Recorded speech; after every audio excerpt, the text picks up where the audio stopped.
आसिम साहब, ये जो CSS का इम्तिहान है, क्या ये पाकिस्तान का मुश्किल तरीन इम्तिहान है? ये मुश्किल नहीं है, बहुत ज़्यादा ज़हीन काबिल बच्चे नहीं चाहिए, अनथक मेहनत है, वो डिटरमिन्ड हो, पैशनेट हो, उसको ये हो कि यार ये मैंने करना है। कौन सी ऐसी गलतियां हैं जो एक उम्मीदवार करता है जिसकी वजह से वो नाकाम हो जाता है? जो CSS की प्राइस है ना डॉक्टर साहब इस इम्तिहान की, अनथक मेहनत और लगन। CSS की जर्नी जो है ये बंदे को थका देती है। CSS बेसिकली 3 पिलर्स के ऊपर खड़ा है। उसमें पहला पिलर है प्लानिंग का, कि आपने CSS के इस पूरे सफर को पूरी तरह अच्छे तरीके से प्लान करना है। आपने प्लान करना है कि हमने क्या पढ़ना है, कहाँ से पढ़ना है, कितना पढ़ना है, कितनी गहराई में जाना है, कहाँ से पढ़ना है। दूसरी चीज होती है प्रेपरेशन की, जो आप प्लान कर लेते हैं उसके मुताबिक आप तैयारी करने को शुरू कर देते हैं। और तीसरी चीज होती है एग्जीक्यूशन की, आप प्रैक्टिस करते हैं। पहला पिलर भी छोड़ दिया, कोई प्लानिंग नहीं करते, तीसरा पिलर भी छोड़ दिया, सिर्फ दूसरे जो प्रेपरेशन वाले पिलर है ना, जिसकी अहमियत को 25% 30% है, उसको पकड़ के बैठ जाते हैं। ना उन्होंने पूरा प्लान किया हुआ होता है और ना फिर अपनी प्रेपरेशन को प्रॉपर तरीके से उसकी प्रैक्टिस कर रहे होते हैं जिस तरह होनी चाहिए। बिस्मिल्लाहिर्रहमानिर्रहीम, अस्सलाम वालेकुम,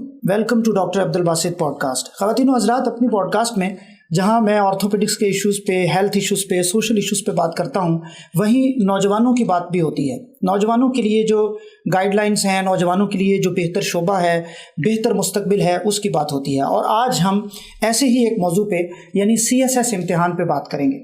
पिछले साल हमने CSS इम्तिहान पे जो पॉडकास्ट की, वो पॉडकास्ट तकरीबन 1 करोड़ 20 लाख अफराद ने हमारे मुख्तलिफ सोशल मीडिया प्लेटफॉर्म्स पर देखी। और जिस मेहमान शख्सियत के साथ वो पॉडकास्ट थी, आज भी हमारे साथ वही मेहमान शख्सियत मौजूद हैं। हमारे साथ मौजूद हैं senior bureaucrat, managing director TDCP Punjab जनाब आसिम रज़ा साहब। बेशुमार ऐसे ब्यूरोक्रेट्स हैं इस वक्त, स्टूडेंट्स हैं, कैंडिडेट्स हैं, जिन्होंने उनसे रहनुमाई ली और अब वो CSS कामयाबी के साथ इम्तिहान पार कर चुके हैं, बेहतरीन पोजीशंस पे आ चुके हैं।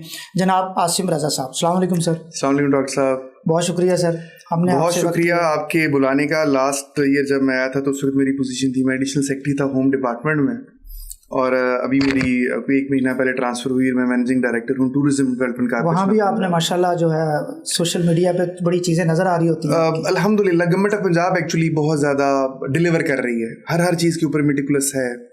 और CM साहबा, CS साहब, चीफ सेक्रेटरी साहब, सीनियर मिनिस्टर साहबा खुद मॉनिटर करते हैं चीज़ों को। जब टॉप मैनेजमेंट खुद चीज़ों को देख रही हो इतनी बारीकी से, तो फिर उसका असर नीचे तक आता ही है, आपको पता है। अच्छा आसिम साहब, अभी कुछ दिन पहले रिज़ल्ट आया CSS 2025 का, और इसमें जो रिज़ल्ट की रेशो आई है वो 2.7 थी जो पास हुए हैं उम्मीदवार। एक सवाल बड़ा पूछा जाता है जो पिछली दफ़ा भी हमने पॉडकास्ट के उसमें लोगों ने पूछा, लिहाजा मैं अब पहले सेगमेंट में वो सवाल आपसे पूछना चाहूँगा। कौन सी ऐसी गलतियाँ हैं जो एक उम्मीदवार करता है जिसकी वजह से वो नाकाम हो जाता है? तो बड़ी चीज़ें हैं इसके बीच में। पहले तो ये है कि जिस तरह आप कोई चीज़ ख़रीदने के लिए जाते हैं, तो मार्केट जाना है, आपने कपड़े लेने हैं, तो सबसे पहली चीज़ क्या होनी चाहिए आपके पास?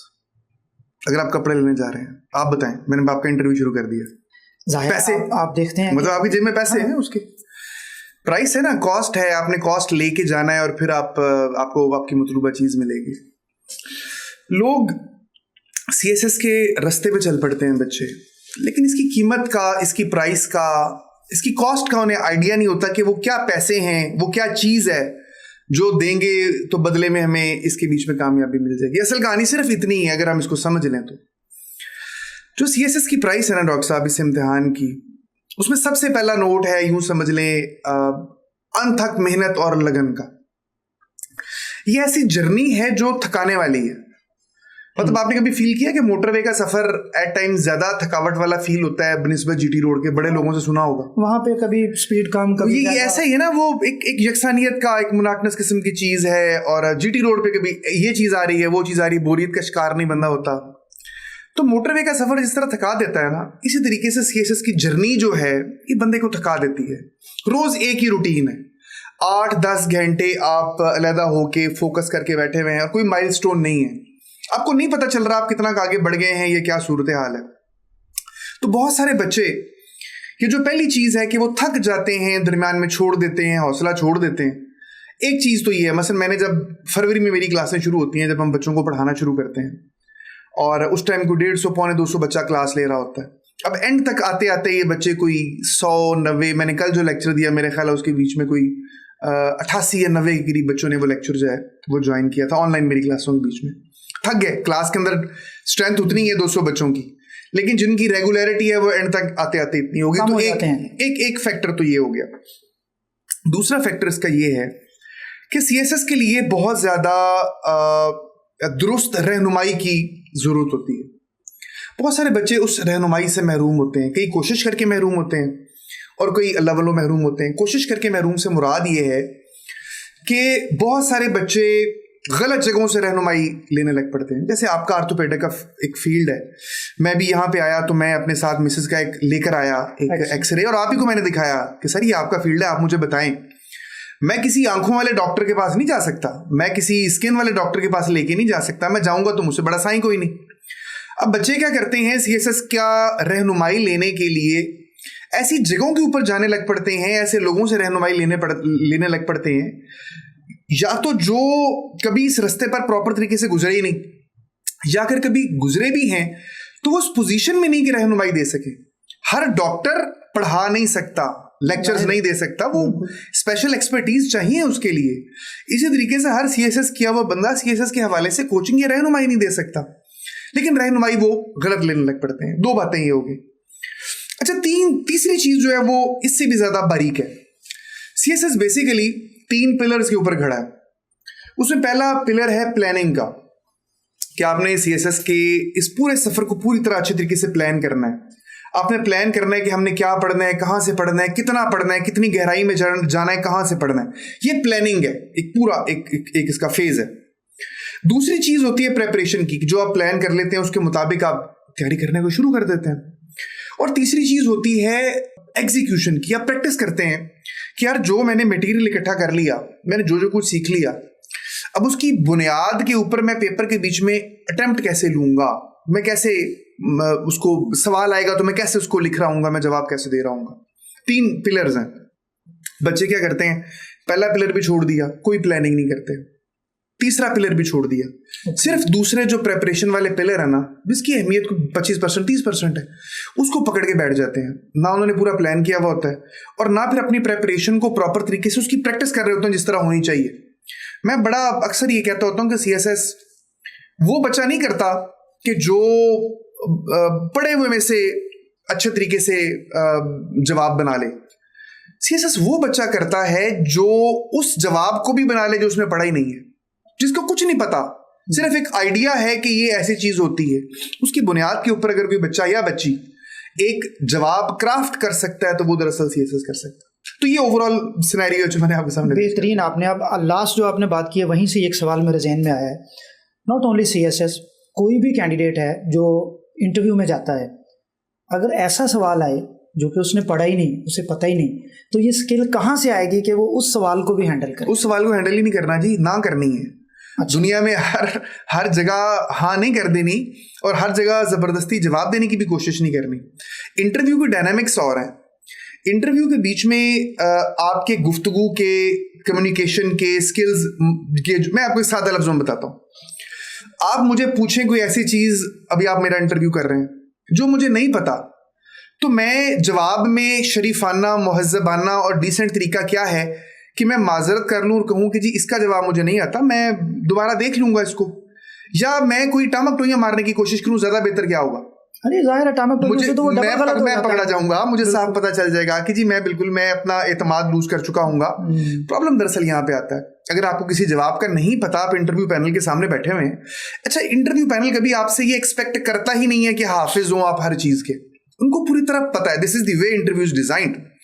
उन्होंने कुछ सवाल ऐसे रखे हुए हैं कि जो बाउंसर लगना ही लगना है। वो देखते सिर्फ ये है कि जब आपको बाउंसर लग जाता है, अब आपका सवाल नहीं आपको आया, जवाब गलत हो गया, जिसको पंजाबी में कहते हैं आपको पैरों से निकाल दिया गया, पैरों कड़ लेता गया था, जमीन काट ली।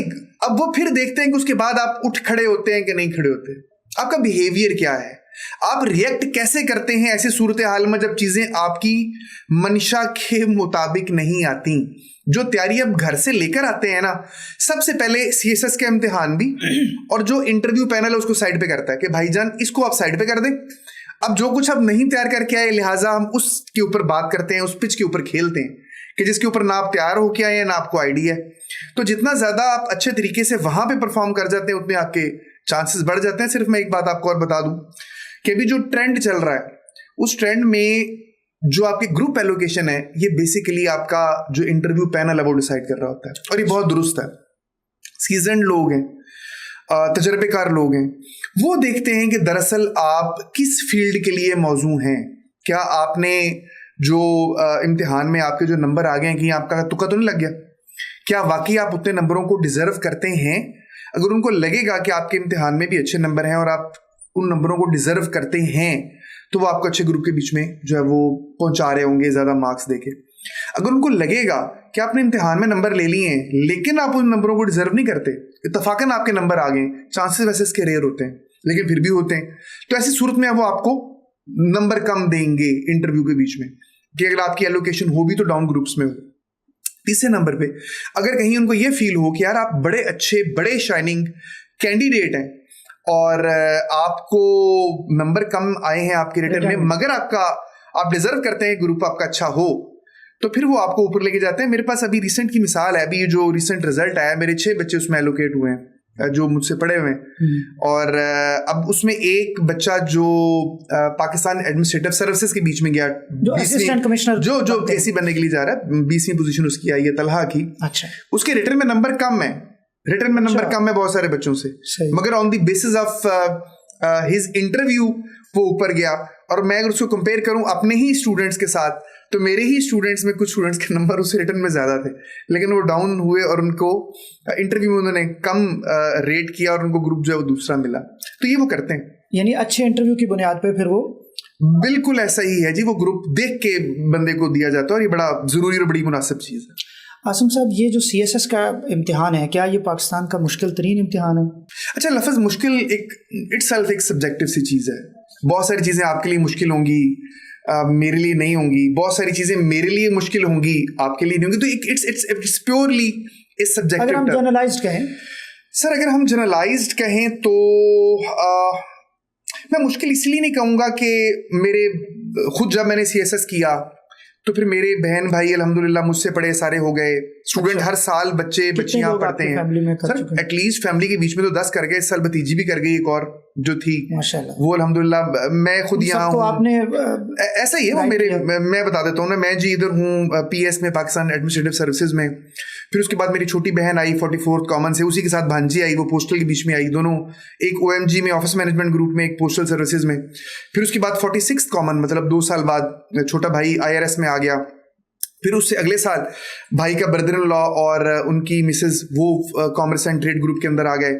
फिर इस साल भतीजी आ गई पाकिस्तान कस्टम सर्विसेज के बीच में, और भाई भाभी मेरे छोटे वो जुडिशरी में भी हैं, जज भी हैं। तो ये फैमिली के बीच में ही जो 10 लोगों का ग्रुप है तकरीबन, ये बन गया स्टूडेंट्स आ रहे हैं। इसके अलावा तो मुश्किल नहीं है, अगर होता तो इतने की मैं सारी जहानत माशाल्लाह आपके पास ही है, क्या राज है इसका? अच्छा, मैं वही बताने लगा था कि ये मुश्किल नहीं है। अगर मुश्किल होता तो इतने कोई आउटस्टैंडिंग नहीं है मैं कोई बहुत आउटस्टैंडिंग स्टूडेंट नहीं हूँ। मतलब मैं इंजीनियरिंग में मेरा मेरिट नहीं बन सका, नहीं हुआ इंजीनियरिंग के बीच में, FSC के बीच में। फिर मैंने BCom किया, फिर मैंने MCom किया, और कोई बहुत ज़्यादा ज़हीन काबिल बच्चे नहीं चाहिए। 3 बेसिकली इसकी जो है रिक्वायरमेंट है। पहली तो ये है कि जो एस्पायरेंट है CSS का वो इतना वो डल माइंडेड ना हो, सादा लफ्ज़ों में अगर आपको बताऊं, कुंद ज़हन ना हो, स्मार्ट हो, पिक करता हो, चीज़ों को समझता हो। एक रिक्वायरमेंट तो ये, इतनी उसमें फहम और फरासत हो को चीज़ों को समझ आ जाती हूँ।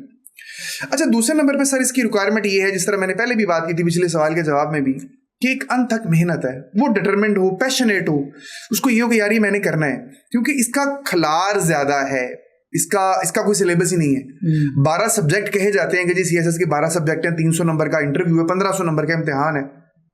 सर कोई सिलेबस नहीं है टोटल, मतलब जहां से दिल करे मिलता नहीं है कहीं से। सर ये सिलेबस कहते तो हैं, मतलब जिसको मैं कह रहा हूँ कि सिलेबस है, लेकिन दरअसल वो भी सिलेबस नहीं है, फॉलो नहीं होता वो, मतलब अलग भी सवाल आ जाता है, उससे बियॉन्ड बहुत सारी चीजें जाती हैं। मतलब आप अपने आप को वहां तक महदूद नहीं रख सकते। मतलब अगर मैं आपको ये सिलेबस दे दूं पाकिस्तान अफेयर, करंट अफेयर का, कि ये सारी पाकिस्तान है, 1857 से शुरू हो जाए, अब तक का सारा कुछ आपको पता होना चाहिए था। एक ही सिलेबस होया, मतलब आपने A to Z, आपको हिस्ट्री भी पता हो, आपको इकोनॉमी भी पता हो, आपको पॉलिटिक्स भी पता हो, आपको सोशल इश्यूज भी पता हो। कहने को कोई कहे कि ये 25-30 सवालों का सिलेबस है, सिलेबस तो नहीं है। मतलब अभी चला गया, हम अक्टूबर के बीच में हम खड़े होकर बात कर रहे हैं इस टाइम ना, फरवरी से मैंने सेशन शुरू किया हुआ है। हर हफ्ते में को 3 से 4 क्लासें पाकिस्तान अफेयर, करंट अफेयर की होती हैं। ये अभी तक खत्म नहीं हुआ, चल रही हैं, चलता जा रहा है। इतना ज्यादा इसका यूं समझ लेंगे फैलाव और खिला रहा है। तो इसके लिए बड़ी एक मेहनत, तगोदो, कोशिश, डिटर्मिनेशन, पैशन रिक्वायर्ड है कि यार दुनिया हिल जाए, मैंने ये काम करना ही करना है। जिस तरह कल मैं लेक्चर दे रहा था तो एक मैसेज मैंने फेसबुक के ऊपर देखा, ऑनलाइन क्लासें चल रही होती है ना, तो साथ मेरा वो सोशल मीडिया भी खुला हुआ होता। मेरे एक स्टूडेंट ने एक टैग की हुई थी बात मुझे, और बात उसने ये की थी कि जी अल्हम्दुलिल्लाह हमने 2018-19 में एक सफ़र शुरू किया था, मेरा नाम लेके, आसिम रज़ा के पास से, और मैं पहले हो गया, वो राना आमिर है वो PMS कर गया था पहले ही। तो उसने बेसिकली इस रिजल्ट में जो छठा स्टूडेंट है वो पुलिस सर्विस ऑफ पाकिस्तान में नवीद 34वीं पोजीशन लेकर आ गया। तो उसने उसको मुझे टैग किया होता था, साथ में उसको लिखा हुआ था कि जी नवीद की जो कहानी है ये बड़ी मेहनत वाली कहानी है, पहले फेल हुआ, फिर ये आगे निकला, फिर असिस्टेंट डायरेक्टर बना और हटा नहीं, और बिल आखिर ये 18-19 से कहानी शुरू हुई जो 24 के इम्तिहान में अल्लाह ताला ने उसको पुलिस सर्विस ऑफ पाकिस्तान जो है अता कर दी। तो ये पूरी कहानी जो नवीद की है, दरअसल ये CSS के हर एस्पायरेंट की जो कहानी है। मेरी भतीजी जिसका मैं अभी आपसे जिक्र भी कर रहा था कि उसने इस दफ़ा किया, यास्मीन, उसका भी ऐसे ही है जी। वो शुरू हुई कोई आज से 5-6 साल पहली दफ़ा नंबर कम आए, पास कर गई, लेकिन उसको इंटरव्यू के लिए नहीं बुलाया गया। दूसरी दफ़ा 600 नंबर आए पूरे के पूरे, इंटरव्यू के लिए बुलाया, एलोकेशन नहीं हुई। फिर दोबारा PMS में गई, रिटन पास था, एलोकेशन नहीं हुई, हटी नहीं। पिछले साल असिस्टेंट डायरेक्टर बन गई, इसमें क्या नाम है, इलेक्शन कमीशन ऑफ पाकिस्तान में, और इस दफ़ा अल्लाह ताला ने उसको कस्टम सर्विस जो है वो अता कर दी। उसकी मेरे ख्याल 60वीं या 62वीं पोजीशन आई, लगी रही पैशन के साथ, जज्बे के साथ। तो दूसरी चीज़ जो रिक्वायर्ड है उसके लिए वो पैशन है, और तीसरी चीज़ सर जो है वो एक रहनुमाई है, एक दुरुस्त सिमत में रहनुमाई है। जैसे मैं आपको सादा से लफ्ज़ों में बताऊं कि आपका मैंने आज आना था 5:15 बजे, आपके पास पहुंचना था यहाँ पे, तो आपने मुझे लोकेशन भेजी हुई थी, मैंने गूगल लोकेशन खोली, लोकेशन मुझे सीधी यहाँ पे लेकर आ गई। मुझे बताएं अगर लोकेशन ना होती तो क्या मेरे लिए पॉसिबल था कि मैं यहाँ पे आता? मैंने आपको बार बार फोन करने थे, आपने कहना दाएं मोड़ बाएं मोड़े, इधर करें उधर करें, ऐसा ही ना सर। बिल्कुल रहनुमाई थी तो सफर कट गया, पता ही नहीं चला। ऐसे ही CSS के लिए, PMS के लिए जिन बच्चों के पास अच्छी रहनुमाई मिल जाती है, फिर उनका सफर बड़ी आसानी से कट जाता है। This is the thing.